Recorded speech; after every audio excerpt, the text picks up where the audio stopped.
हाय, साधी सोपी रुचकर रेसिपी. चला तर मग बनवूया वांग्याचे भरीत. वांग्याचे भरीत खायला खूप मजा येते. मला तर खूप आवडते. चला तर मग बनवू.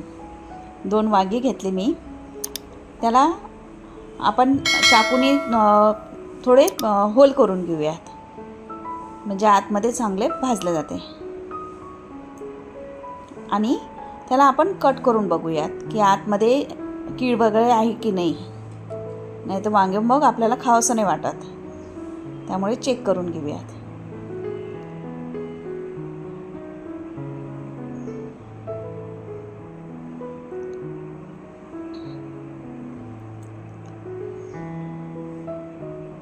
चेक केल्यानंतर आपण त्याला वरून तेल लावून घेऊयात.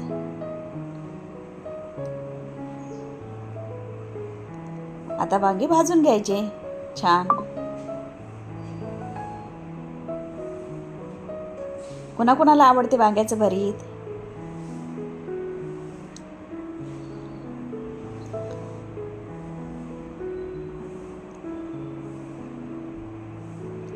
मी खूप वेगळ्या वेगळ्या पद्धतीने वांग्याचं भरीत करते. ही एक पद्धत दाखवली, पुन्हा आणखीन तुम्हाला एखादी पद्धत दाखवेल. वांगे भाजून साईडला ठेवायचे पण ते झाकून ठेवायचे, कारण त्याला तेल सुटते नंतर.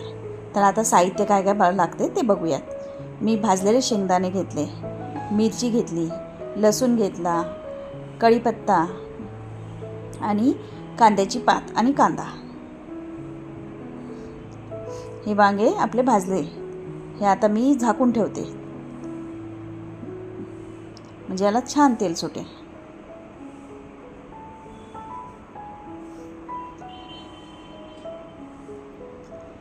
याला सोलून घ्यायचं.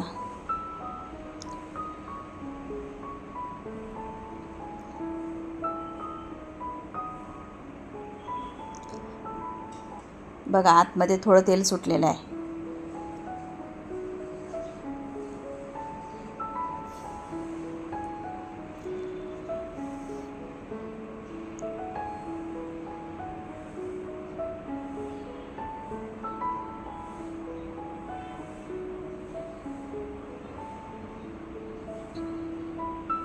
सोलताना थोडा त्रास होतो.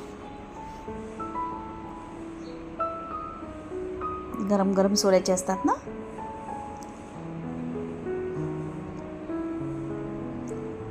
याला बारीक करून घ्यायचं.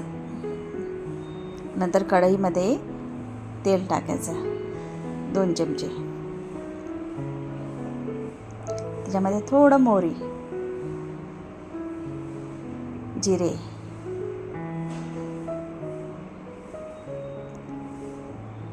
आता आपण याच्यामध्ये कांदा टाकूयात. जी कांदा आणि कांद्याची पात दोन्ही आहे ना, तिच्यामधले पहिले कांदे घेऊयात आणि ते टाकू. ते थोडे मऊ झाले की मग आपल्याला नंतर टाकायचं आहे कांद्याची पात. आता आपण ह्याच्यात शेंगदाणे टाकले, जे भाजून घेतलेले आहेत, त्याची साल काढून घेतलेली आहेत. आता मिरची, लसूण आणि कढीपत्ता हे आपण टाकूयात. मिक्स करून घ्यायचं छान. आता कांदा मऊ झाला, आता आपण कांद्याची पात टाकूयात आणि याला पण छान होऊ देऊ.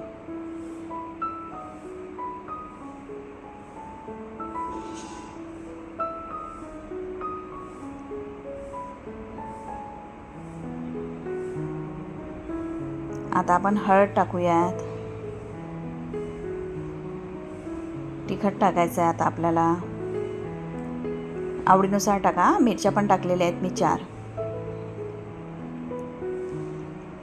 आता धने पावडर. आता याला छान मिक्स करून घ्यायचा. आता जे आपण वांगी भाजून बारीक केलेलं आहे ना, ते टाकूयात. याला छान एकजीव करून घ्यायचा.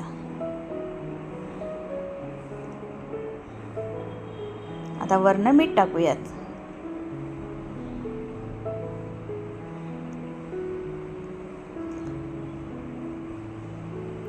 जेव्हा आपण वांग्याचं भरीत खातो ना, तेव्हा हे शेंगदाण्याचे दाणे दाताखाली आले की खूप छान लागतात. मला खूप आवडतात. छान मिक्स करून घेऊयात. झालं की हो आपले वांग्याचं भरीत तयार. या खायला. तुम्हाला माझी रेसिपी आवडली असेल तर लाईक करा, शेअर करा, कमेंट करा आणि सबस्क्राईब करा.